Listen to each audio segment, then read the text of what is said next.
Hello मेरे दोस्तों, अभी कुछ दिनों पहले मुझे हमारे एक क्लाइंट का मैसेज आया और उन्होंने कहा कि उनका ऑलरेडी एक होम लोन चल रहा है, लेकिन उनके किसी फ्रेंड ने कहीं पर पुणे में प्रॉपर्टी में इन्वेस्टमेंट किया हुआ है और उन्हें भी उस प्रॉपर्टी में इन्वेस्ट करना था। जब मैंने उनसे पूछा कि आपको ये घर क्यों खरीदना है, तो उन्होंने कहा कि उसी इलाके में रेडी पोजेशन वाली प्रॉपर्टी 1,20,00,000 में बेची जा रही है और मुझे ये property under construction 97 lakh rupees में मिल रही है। बाय नाउ आप भी यही समझ चुके होंगे कि ये एक प्रकार का फोमो था, फियर ऑफ मिसिंग आउट, कि कहीं मेरा फ्रेंड बहुत ज्यादा पैसे ना बना ले और मैं कहीं रह ना जाऊं।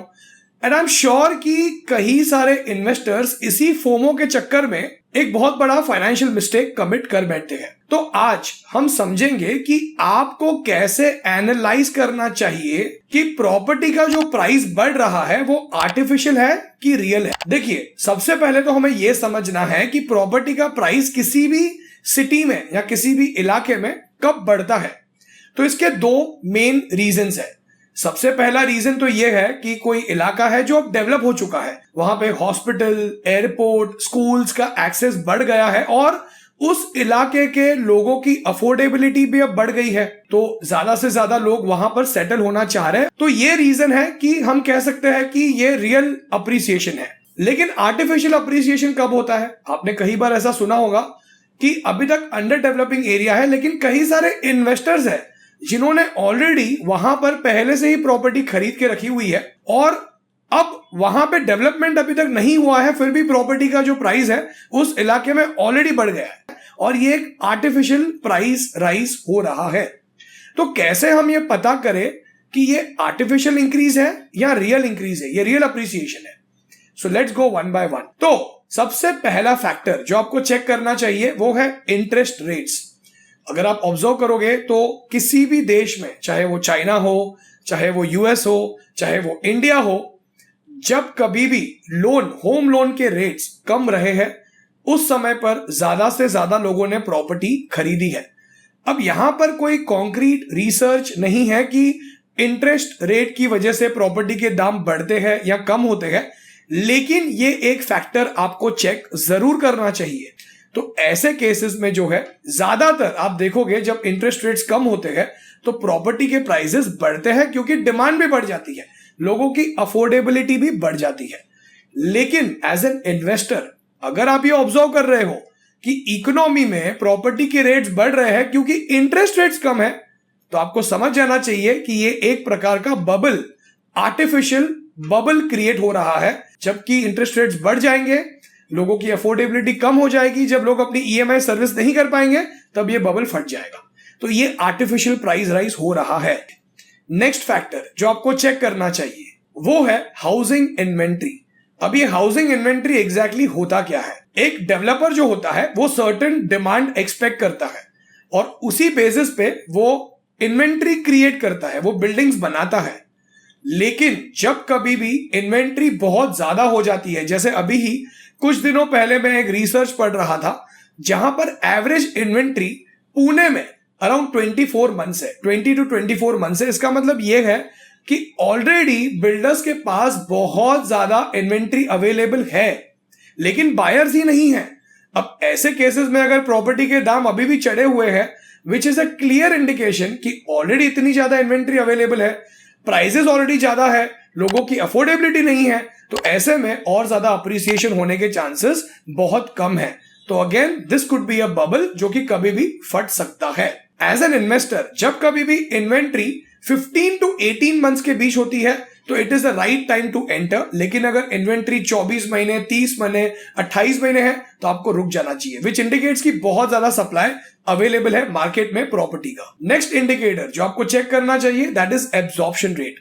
Absorption rate is exactly opposite of inventory. Absorption rate का मतलब क्या हुआ कि किसी समय में, पिछले 2 महीनों में, 2 सालों में, 3 महीनों में, 6 महीनों में कितने घर की बिक्री हुई है, how many people have actually purchase the house. कई सारी वेबसाइट्स पर भी आपको ये डेटा मिल जाता है।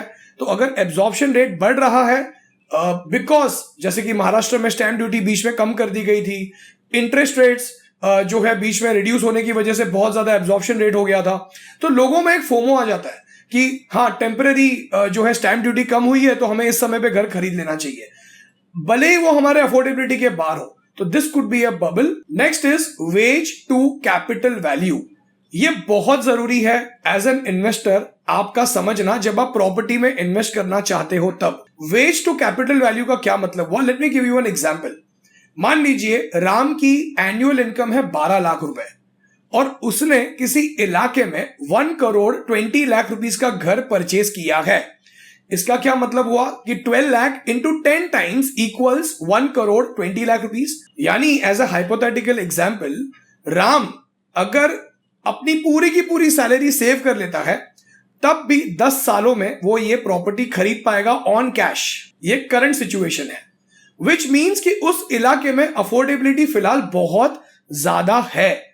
लेकिन मान लो यही अगर जिस इलाके में राम ने घर खरीदा है उसकी सैलरी उतनी ही है 12 लाख रुपए एन्युअली, लेकिन उस इलाके में घर की वैल्यू है 2 करोड़ रुपए या 2 करोड़ 40 लाख रुपए, विच मीन्स कि राम को 20 साल वेट करना पड़ेगा उसी सेम प्रॉपर्टी को उस इलाके में खरीदने के लिए। अब ये क्या इंडिकेट करता है कि जब राम 12 लाख रुपीस की एनुअल सैलरी में 1 करोड़ 20 लाख रुपीस का घर खरीद रहा है, विच मीन्स कि 20 इयर्स की लोन लेकर भी वो ये ईएमआई, इस घर की ईएमआई वो अफोर्ड कर पाएगा। This is the indication. लेकिन जैसे कि हमने सेकेंड एग्जांपल पकड़ा, अगर इसी इलाके में प्रॉपर्टी का रेट 2 करोड़ 40 लाख रुपए होता और राम की सैलरी सिर्फ 12 लाख रुपए होती, विच इज 20 टाइम्स, यानी 20 साल का मॉर्गेज कंसिडर करके भी राम इस घर की ईएमआई शायद अफोर्ड नहीं कर पाएगा। सो वेज टू कैपिटल वैल्यू जब आप देखते हो कि उस इलाके में एवरेज सैलरी लोगों की कितनी है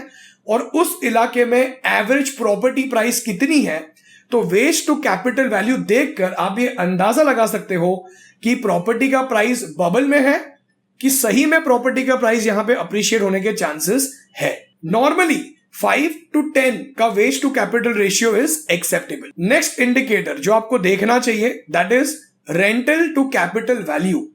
फॉर एग्जाम्पल, मान लीजिए किसी इलाके में घर की वैल्यू है 2 करोड़ रुपए, लेकिन उस घर का जो मंथली रेंट है that is around 41-42,000 rupees.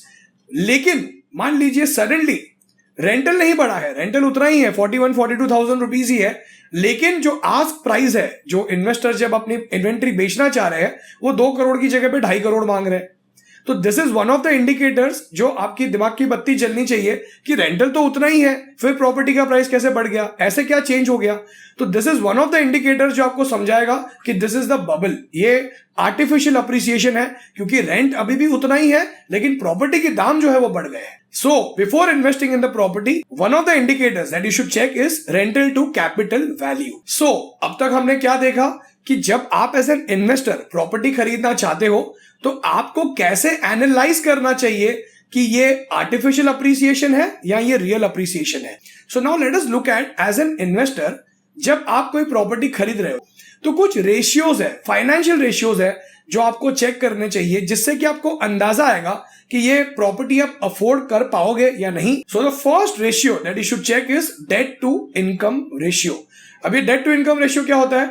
Simple है, इसको आपको कैलकुलेट कैसे करना है। आपकी जितनी भी ईएमआईज है, car loan, home loan, personal loan, सारी ईएमआईज को आप टोटल कर लीजिए। अब आप सालाना इन ईएमआईज के अगेंस्ट कितना पे कर रहे हो वो पहले निकालिए। फिर आप अपनी इनकम जो है, जो आपकी ग्रॉस इनकम है, तो आपकी जितनी भी एनुअल ईएमआईज है उसको आप अपनी ग्रॉस इनकम से डिवाइड कर लीजिए, मल्टीप्लाइड बाय 100 कीजिए। परसेंटेज 30-33% के ऊपर जा रहा है, विच मीन्स कि आपको और ईएमआई का बर्डन अपने सिर पर नहीं लेना चाहिए। So debt to income ratio is a indicator कि आप लोन की ईएमआई अफोर्ड कर पाओगे या नहीं कर पाओगे। Next financial ratio that you should check is rental yield. तो बेसिकली हमें यह समझना है कि आपकी प्रॉपर्टी कितने परसेंट का रेंट जनरेट कर रही है प्रॉपर्टी वैल्यू के सामने। फॉर एग्जाम्पल, अगर 2 करोड़ की प्रॉपर्टी है और अगर आपको 41,000-42,000 रुपीज का रेंट आता है, अगर आप इसकी रेंटल यील्ड चेक करोगे, अगर आप रेंट को मल्टीप्लाई बाय 12 कर दोगे तो आपका जो रेंटल यील्ड है वो अराउंड 2.5-2.75% के बीच में बैठेगा।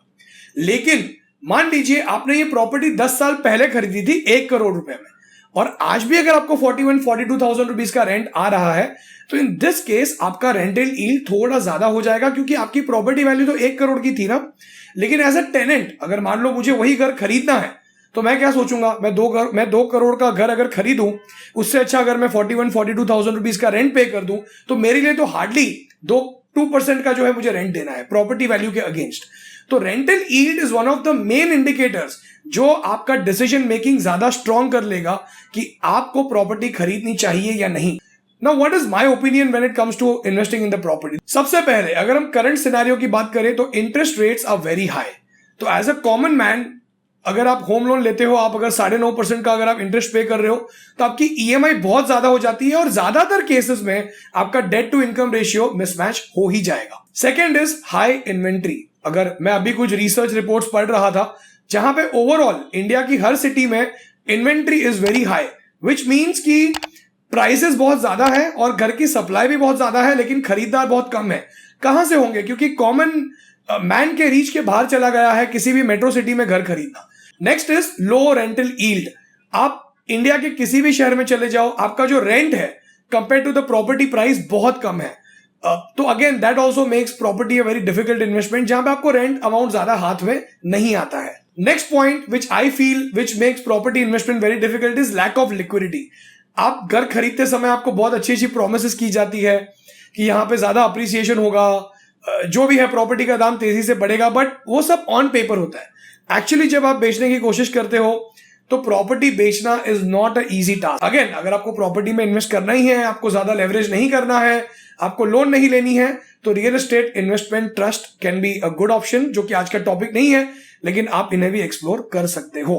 तो मैं उम्मीद कर रहा हूं कि आपको इस वीडियो से कुछ सीखने मिला। अगर आप अपना पर्सनल फाइनेंशियल प्लान बनवाकर ये समझना चाहते हैं कि कैसे आप अपने पर्सनल फाइनेंशियल गोल्स अचीव कर सकते हैं, तो व्हाट्सएप कीजिए आपकी स्क्रीन पर आए हुए नंबर पर, या आप डिस्क्रिप्शन बॉक्स भी चेक कर सकते हैं। आप हमारी वेबसाइट theartofwealthbuilding.com पर भी विजिट कर सकते हैं, और आप हमें इंस्टाग्राम पर the art of wealth building search करके भी फॉलो कर सकते हैं। Thank you so much. उम्मीद कर रहा हूं कि आपको कुछ रेशियोज सीखने मिले, कुछ नया सीखने मिला। तो अगली बार आप प्रॉपर्टी में इन्वेस्टमेंट करने से पहले इन चीजों को जरूर चेक करोगे। Thank you so much for watching this video till the end. आपका कीमती समय देने के लिए बहुत बहुत धन्यवाद। God bless you all.